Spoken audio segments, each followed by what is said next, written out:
Ok, muy bueno lo que sea, gente subjetivamente linda. Este audio es la primera parte de la entrevista a Claudio Ramírez, dibujante de cómics e ilustrador. Junto a Jorge Lucas, Ariel Olivetti y Mauro Cassioli se encargó del dibujo y guiones del ya clásico cómic de los 90 del Cazador de Aventuras. Si entramos bien cronológicamente, esta entrevista se da razón del estreno de la película El Cazador, donde Ramírez aportó su colaboración. Vi el video que están en la cancha de Almagro. Almagro. Y que en el set estás mencionando que te agradaba ver que el espíritu, que como el cómic comenzó, se podía ver en la película. Ojo, uno como público que ve cine, también es medio frustrante a veces ver cómo se filman las cosas, ¿viste? Porque, claro, qué sé yo, uno ve el producto terminado. Pero fueron varias etapas con eso, ¿viste? Cuando se terminó la película y yo vi el crudo, ¿viste? Todo desordenado sobre lo que había. Es más, de hecho, había por ahí escenas que faltaban, que después Lucas, hablando con Georgina, agregó para que no haya huecos en la narrativa y todo eso. Quedé medio como, no estaba tan bueno, ¿viste? Y sobre todo cosas de maquillaje, ¿viste? Vi que mencionaba mucho la pera del cazador, Sí, sé que hubo como un sobre tema. todo cosas. We just wanted to say that you... Holy shit. Look, Daddy got a goddamn butthole on his face. ¿Viste? A veces los que habían diseñado la máscara tenían que hacer otra cosa ese fin de semana en otro lugar y por ahí quedaba otro equipo para las escenas que se hacían ese día. Claro. Y después todo eso se oscureció para que no se vieran. Hay muchas cosas que se oscurecieron también para darle el espíritu de lo que era la historieta, porque había mucho negro.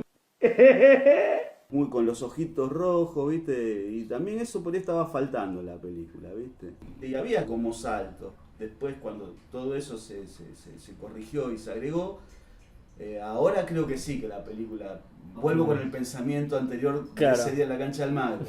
Que la película me parece que sí tiene el espíritu del cazador. Encima pasó todo lo de este año de pandemia, se aprovechó, ¿viste? Para... Claro, sí, laburar en casita. Claro, ¿viste? Para corregir más cosas y bueno, justamente eso, sí, laburar en casita, porque la verdad que poner un Lucas mandándole cosas a Georgina, diciendo, che, agregá esto, porque acá faltaba esta escena, y también fue un laburo cómodo con Georgina, porque también tranquilamente te podés poner en ortiva, ¿viste? Y bueno, sí. Mi película no me gusta. Claro, sí, bueno, pero también los tenía ustedes al lado que... Pero no, ¿viste? Pero también podría ocurrir de que la verdad que en ese punto Georgina fue muy copada y ahora la película sí, creo que puede haber cosas que no me gusten tanto, pero el producto final tiene el espíritu del cómic. Yo sé que el personaje de Melkor, o al menos lo que me dijiste, el personaje lo hiciste vos. El diseño sí de Melkor. Claro. Son dos preguntas. ¿Cómo fue que armaron el personaje para el cómic? Y si notaste alguna similitud y diferencia con su versión en cine. No, vos sé que la creación del personaje en el cómic, el primer número fue como hecho muy de forma under, ¿viste? Casi un fanzine, ¿no? Pero con una editorial atrás y con tapa color. Había que crear un personaje.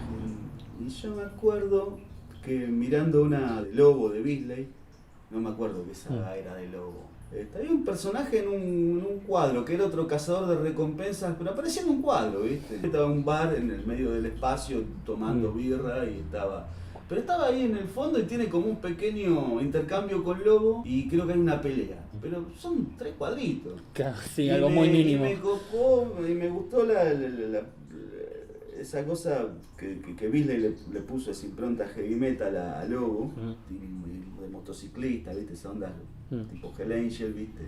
Es una mezcla.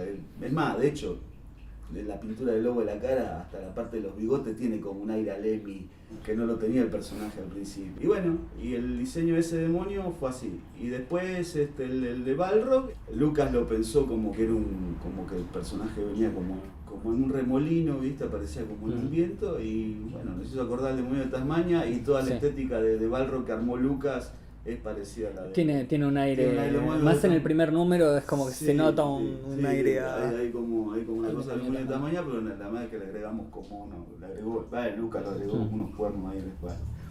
La verdad que no hay mucho para... Necesitamos un personaje y bueno, funcionó re bien. Justo me tocó esas páginas a mí dibujar y de hecho el primer dibujo de Melkor es es la página Splash donde aparece en el subte con una cabeza cortada en la mano.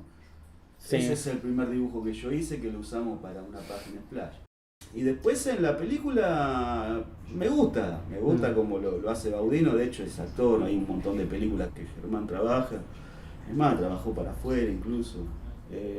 Tiró como referencia El Diablo de Leyenda que hizo Tim Curry, esa vieja película, tiró como referencia a eso, y creo que después me parece más que agarró por el lado del Kurgan de Highlander de la primera, el que hace la contraparte del personaje de Christopher Lambert, ese que es medio metalero, que nos preguntó por esa referencia también, que eso es lo bueno de tener un tipo que actúa, ¿viste? Que mira cine y que te tiraba referencia, che, podemos ir por este lado, ¿qué te parece si busco esto? Y eso estuvo bueno. Era gracioso, pues yo al tipo no lo conocía, ¿viste? A Baudino. Y siempre que me lo cruzaba, ya me lo cruzaba caracterizado de Melkor, ¿viste? Y era muy gracioso hablar con el personaje que vos habías diseñado, estar sentado en el set de la película, hablando de cine, ¿viste? Encima le gustaba lo mismo que me gustaba a mí, el western spaghetti, ¿viste? El cine clase B, y unas conversaciones de cine con Melkor, con un Melkor ahí en el costado.